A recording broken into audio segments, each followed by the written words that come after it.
The impact of the hospital is way beyond Punahou Street. It's to all of our neighbor islands. We had referral relationships.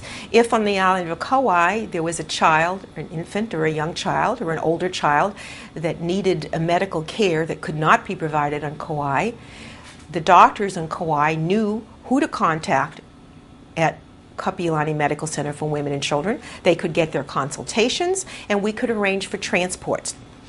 We have a transport team of highly skilled transport nurses and respiratory therapists who take fixed planes from Oahu to all of the neighbor islands to transport high-risk children.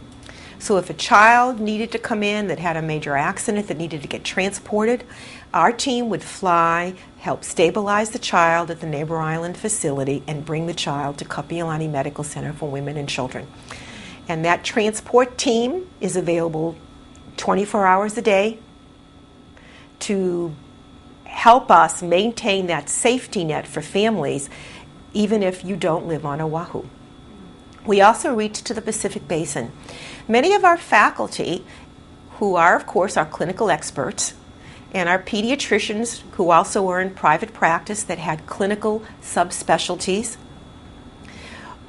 had relationships and have relationships throughout the Pacific Basin.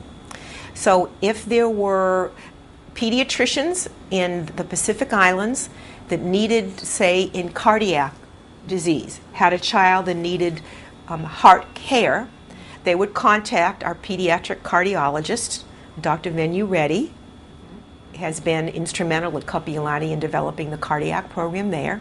They would call Dr. Reddy and say, this is the type of patient care that I need. They would arrange for the child to be brought in under the care of Dr. Reddy.